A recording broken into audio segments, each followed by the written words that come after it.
Good morning. Today we are going to see a story of a trust on prince.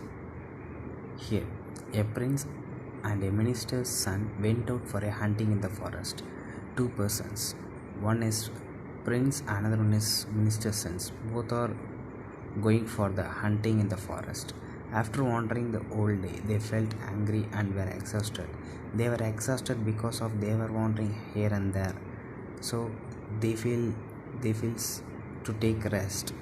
They were so tired, so they found the cool shade of a tree and sat down to the rest. Soon the prince fell asleep while the minister's son stayed awake and kept guarding. In the palace, the prince are treated like a god. The people who are working for him, they have to wait for wait for their response, even for their eating purpose also. So here the minister sends who came as god, he just stand as a god, and in the meanwhile the prince is sleeping. So that is the rule of any kingdom. Then soon the prince fell asleep while the minister's son stayed awake and guarding. After a while, a snake slithered towards the prince. After the asleep of prince, this minister's son is guarding him. A snake is approaching to the prince to bite him. This was noticed by this minister's son. Here, furiously that snake is hissing, it was about to bite him. However, the minister's son quickly raised his sword, but before he could kill it, the snake spoke up. This prince was my enemy in my previous life. I cannot rest until I suck its blood. The minister's son saw a blood that approaching to the prince for his blood, and that minister's son took his sword and is ready to kill it. Before that, that snake spoke up that that snake was telling like that prince was his enemy and he did something wrong deeds in its previous life, so it could not rest until it sucked the prince's blood. Then the minister's son wanted to save his friend's life. He was intelligent. He said, if I give you a little of his blood to drink, will you then quench your thirst? Saying this, he knew that he was saving the life of Prince, because if the snake bites him for blood, it would at the same time spit poison that was sure to kill his friend. The minister's son wanted to save his friend, right? Because his duty is that, like a policeman saving the public, like a father saving his family, like a mother saving her child. The minister's son's duty is to he has to save the life of the prince. So he was asking, but basically he was intelligent, and he was asking to the snake that if he given the blood of prince, will that quench the snake's thirst? But that minister's son know that if mean in the time of sucking the blood, this snake will spread its poison to the skin to the prince. That led the prince to death. This one he knows, but he was asking. Next, the snake agreed. He was only after the prince's blood and not his life. The minister's son made a cup of dry leaves. He climbed upon the chest of the prince, who was still fast asleep. He put out of his dagger and made a small slit around the side of his throat. Finally, the snake agreed with the statement, agreed what the minister's son demands.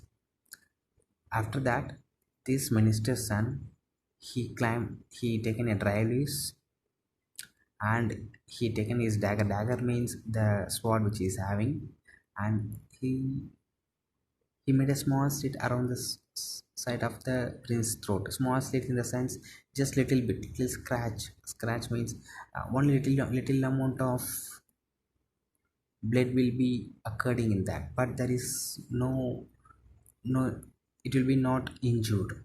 It will be easily recovered. Likewise, he just made a slit on his throat. After that, the sharp cut suddenly shocked the prince awake. Now seeing that his friend, the minister's son, was holding the dagger, he closed his eyes again. The minister's son filled the cup with his blood and offered it to the snake, which satisfied him, and he went his way. The slit that made by the minister's son made the prince to wake up. The prince awake and observe the things whatever happened, that the minister's son holding a dagger and made a slit on his throat. He watched everything and just closed his eyes again. Then next the minister's son, what he did, he taken the blood of the prince in a cup and he served it to the snake. That snake drank that blood and it went away. Okay, so this incident is finished, totally finished. So the dispute between the snake and the prince was totally done. There is no revenge again between that snake and the prince. Meanwhile, he collected some medicinal herbs and bandaged the wound. A few hours later, Prince awoke and made a preparation to proceed further. After a moment, that minister's son, using the dry leaves, he sought out all the injuries. He used the medicinal herbs and he bandaged in the injured area where he made a slit in his throat. After that, the prince awoke and he didn't ask anything. He just busy in preparing for the to proceeding further to the kingdom palace. He said nothing and walked happily as if nothing had happened. Even after spending 2 days in the forest, the prince never reminded him on the event. It was the minister's son who began to grow impatient as to why he was not questioned. He finally said, "Friend and master, you know that I climbed upon you and slit your throat, drew blood, then bandaged you. You even saw me doing it. Still, you haven't questioned me or asked me for any explanation." This prince, he didn't ask anything. He just carrying on his way for the hunting purpose with along with the minister's son. But minister's son, he became impatient. He cannot stop him by asking these questions like, "Why, prince, you didn't ask me anything? I have taken your blood, I have made a slit on you, and again I put some bandages where you have wounded, but you didn't ask anything," likewise he asked. Now the prince told that, "You are a friend of mine." The prince answered, "I believe that whatever you have done must have been for my good. That is why I desire no explanation. I have boundless trust in you that my friend shall never do any harm to me." So that prince replied that he was the friend of him, and he answered that he believed whatever the minister's son is doing, it is only for his goodness, and that is why he is not asking anything regarding this incident. So this is the mark of true friendship. A friend is one who can even become harsh to bring greater advantage to you. In return, he who does not sulk or feel hurt by the action of his friend is a true friend. In a friendship, the hard feelings will never take you longer. Hard feelings in the sense, whatever friends telling about you, which means he is having all the rights to criticize you, he is having all the rights to even beat you, but a true friend is do for something needful purpose. He want you to change, he want you to get rid of all the negativity that you are having, he want you to take off all the weakness from you. So that's why he is doing. So we have to understand that mutual understand must be residing in between the friendship. If it is there, then it is called a true friendship. So there will be no ego, there will be no argument, so there will be no misunderstanding. So the only thing that lies in between the thing between the relationship is true friendship. So this is how a true friendship should be. Thank you.